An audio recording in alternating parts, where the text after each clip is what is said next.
For more on this, let's bring in Michael Oren in Tel Aviv. He served as the Israeli ambassador to the U.S. from 2009 to 2013. He is also a former IDF officer and has served as a visiting professor at Harvard, Yale, and Georgetown.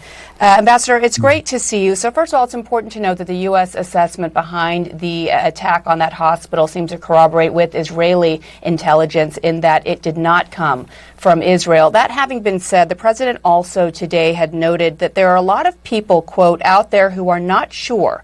So we've got to overcome a lot of things. And we are seeing all of those people in nations, we should note, that have normalized relations with Israel. We're talking Egypt. We're talking UAE, Turkey, Jordan, where we are seeing increase in protests. And we just heard from the Jordanian foreign minister when he was confronted with the analysis from the U.S. by Becky saying, quote, try and find someone who believes that it was Israel. So how do you quell this bubbling tension now? Great question. And I just want to say before I begin that this was not just the most difficult and complicated diplomatic mission of President Biden's administration. I think it's probably the most complicated mission of any president, maybe going back to John F. Kennedy when he flew to Berlin during the Berlin crisis in 1963. I can't recall anything as complicated than this. Not an easy wire to walk at all. And it's important to note here that that President Biden's declaration that the attack on the hospital last night was not committed by the United States, by Israel, but by a falling Palestinian Islamic Jihad rocket was confirmed not just by Israeli sources, but by independent American sources. His own Pentagon and intelligence sources confirmed that. So President Biden is going to have to come out and say, listen, these are the facts. We understand you have you in the Arab world have public opinion. We want to stay on the same page. And we are going to, we in the United States are going to ask the Israelis to make certain concessions, which will make my job as president easier, and actually make my job helping Israel be easier. And what are those concessions? One would be to open this corridor for humanitarian aid to the displaced Palestinians in the southern Gaza Strip.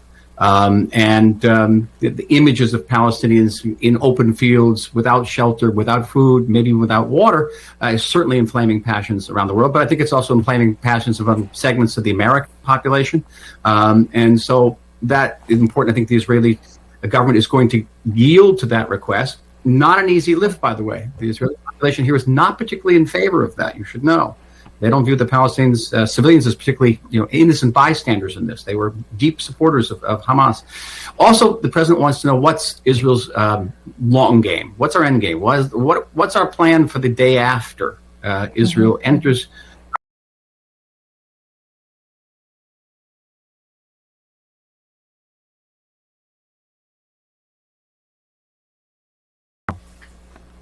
And I think that so many people just do not know the answer to that question. It's certainly a difficult one. Just in terms of a point you made just a second ago about the U.S. opening up or helping open up a humanitarian corridor and focusing on the humanitarian crisis unfolding in Gaza right now. How does the U.S.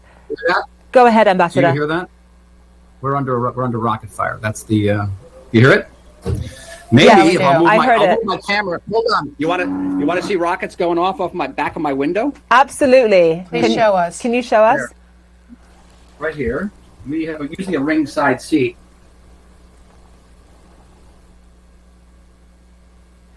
Ambassador, your video froze, unfortunately, but we heard the sound. We did hear the sound. Your video froze. Can you hear us, Ambassador? Can you hear us? Okay, it looks as though we lost the ambassador. Back on. It's interesting because I heard something in the background and I thought it was just somebody in his house, but it's clear. I mean, this is the daily reality. Right. For folks in people, Israel, yes. And he's in Tel Aviv, and he was just about to show us out the window, or allow us to hear the sounds of sirens going off